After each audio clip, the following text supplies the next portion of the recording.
Hi everyone, this is Gabby O'Neill, Associate Director of the Office of Personal Career Development at the University of Dallas, and I'm here to give you part 2 of resume best practices. In this presentation, I'm going to go over resume sections in detail, so that's including contact information, objective, education skills, and work experience, along with some quick resume do's and don'ts.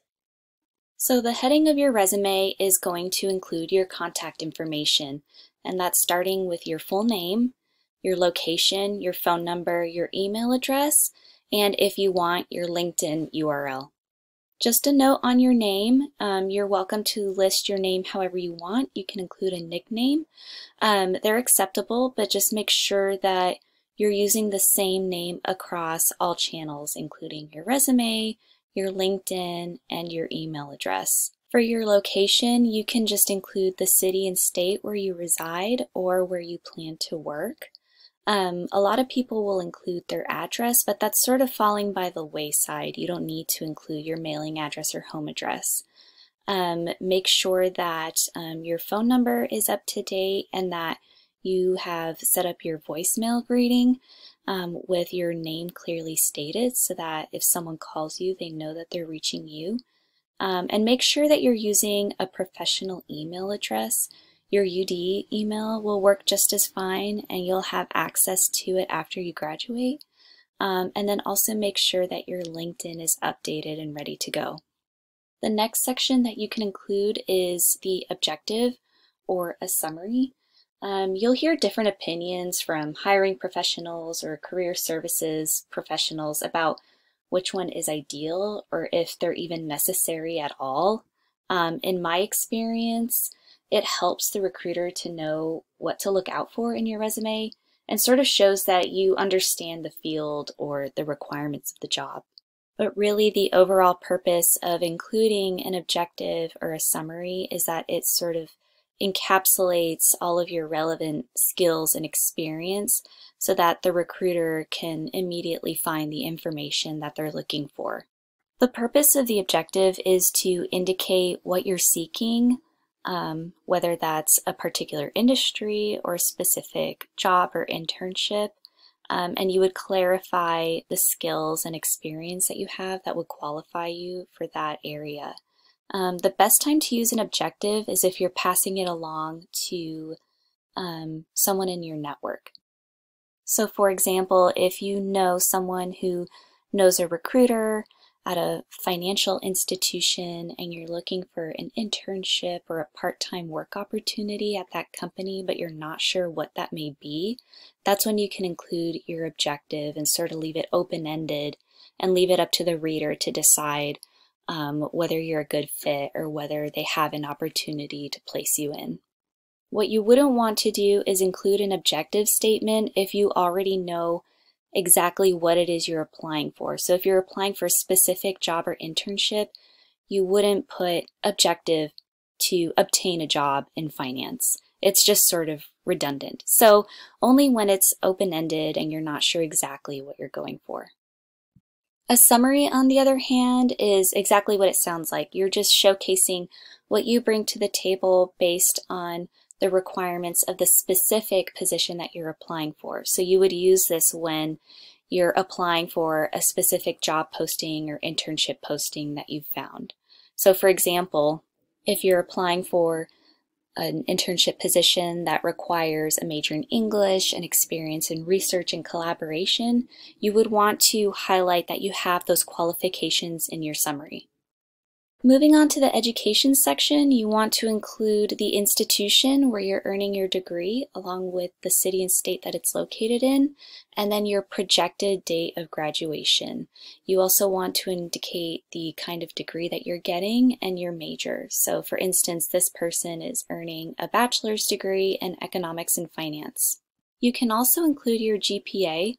If you feel like you have a very strong GPA, that's something that you could brag about here, along with any honors that you've received, like a dean's list or any kind of scholarship.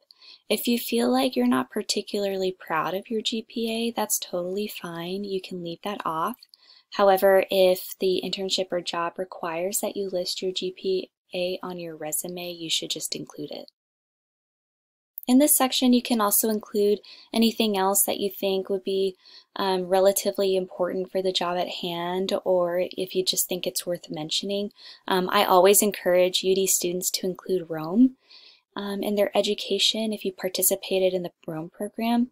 You can also include any leadership, any clubs that you're a part of, any organizations that you volunteered for, or anything like that. Additionally, if you feel like you don't have enough direct work experience or skills in a certain area, you can include relevant coursework, so any relevant courses that you've taken that you feel have prepared you to perform the internship or job that you're applying for. Moving on to skills. Skills can be a little tricky sometimes, but what I tell all candidates to look out for is to really just read the job description and understand the job description. So what is the job requiring that you know beforehand before you begin working for that job? Typically they'll list skills under qualifications or requirements or sections like those. So if you can skim those sections for relevant skills that you already possess, that's what you would include in your skills section on your resume. Again, there's no one-size-fits-all resume, so you can change up this section depending on the job that you're applying for. You should really focus on hard skills, and what hard skills really means is technical, quantitative, or skills that can be substantiated. Something that you can provide evidence for. So this can be anything like software such as, advanced Excel or any programming languages that you may know. Customer service is a hard skill. Anything that requires research or analysis, you can include those types of skills on your skills section. Really, you want to try to avoid listing soft skills, which are those sort of intangible qualitative skills that are hard to substantiate. So anything that's sort of like a personal attribute, like creative or passionate, or just hard to substantiate, like good communicator or team player. You want to demonstrate these skills in your work experience section. Really, these soft skills should be apparent through your work experience. So if you can provide concrete examples of how you have these skills, they should just be sort of understood by the reader that you have them, and you don't have to necessarily articulate specifically that you have them. It should just be apparent.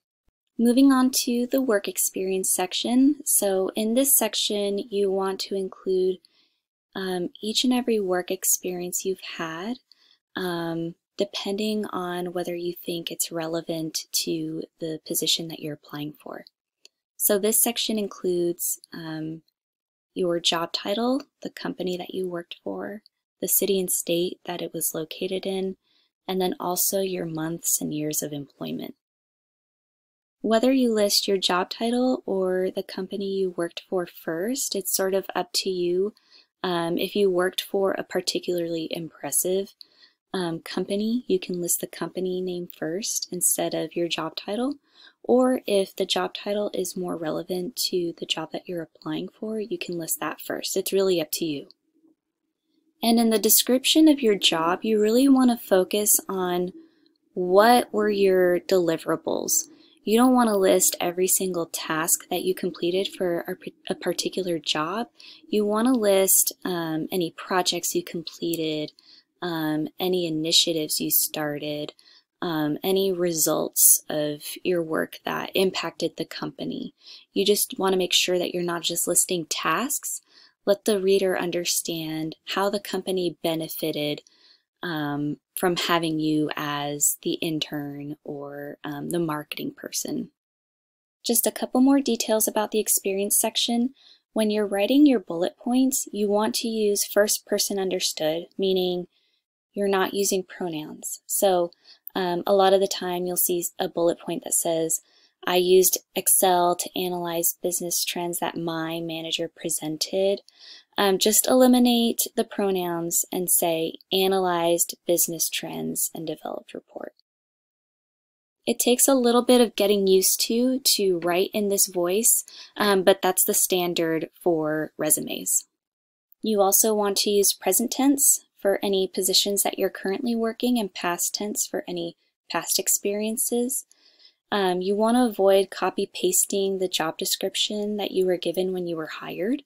Basically, you don't want to simply reiterate what was expected of you to do in that job, or really just say what everyone's expected to do in that job. You want to show the reader what you uniquely contributed to the organization. So how did the organization benefit from having you as that person rather than just anyone else? For example, everyone knows what a social media intern does. You're monitoring social media, you're posting updates, you're sharing content, but what did you accomplish as the social media intern? For example, what platforms were you using? What marketing techniques were you implementing or learning? Did you increase your followers? That kind of thing. So just to give you an example, this is a real experience that a student approached us with, and I'll show you how to write a bullet. I work at Applebee's every summer when I go home. I started out as host, then I was promoted to server. The manager asked me to start training new servers. I was Employee of the Month twice, and once I led a safety training for all of the servers. So just reviewing this experience, it's very clear that this student has quite a few deliverables, and there are some aspects of their experience that would be unique to just them and not just any server who worked at the Applebee's that summer. Here's some examples of how you could phrase that into bullets. So, demonstrated excellent customer service in a fast-paced environment, trained 8 new servers on policies, procedures, and customer service, presented safety training course, and etc. So really you're just breaking down that experience into some key verbs and showing what your deliverables were to the reader. So finally, let's just discuss briefly some do's and don'ts. So some resume don'ts. Don't include any personal information. You don't want to include a photo, information on your gender, your marital status, your country of origin, date of birth, anything like that. In addition to that, there's no need to list references. The job description will ask you for references if the employer wants them. Also, don't include references upon request. That's just implied. And as I mentioned in part 1, don't use a Microsoft, Google, or any other software template. They might look pretty, but recruiters will recognize them right away and they won't be particularly impressed by your design ability. They'll know that you used a template. And don't feel like you have to over-design your resume. As long as all the information is there, the content is there, your recruiter will be impressed. Some resume do's with regard to technology, definitely use Microsoft Word. Don't use Google Docs or Pages. You want to save it as a PDF when you're submitting applications. That will keep the format from getting jumbled up whenever you upload it to any platform. But definitely save it as a Word document when working with us so that we can easily edit and make comments when necessary. The standard format for a resume is 1 page. You can use 0.5 or 1-inch margins. 10 to 11 size font is acceptable, and you can use Calibri or Times New Roman. Those are the most standard fonts. I would caution you to not use anything else simply because these are the easiest to read. Content-wise, you want to always be sure to tailor your resume to each position. There's no one-size-fits-all resume, so based on what the job description is asking of you, that's the information that you need to include on your resume. Make sure that you're including quantifiable results and accomplishments, and just make sure that your resume is clear and consistent. If you have any questions for me about the resume or anything else career-related, there's my contact information. I'm currently taking virtual appointments through Handshake, so you can click on that URL and schedule an appointment with me or any other member of our staff. And for additional resume tips and samples, you can go to our website at udallas.edu/opcd. Thanks again for joining me today. Have a great day.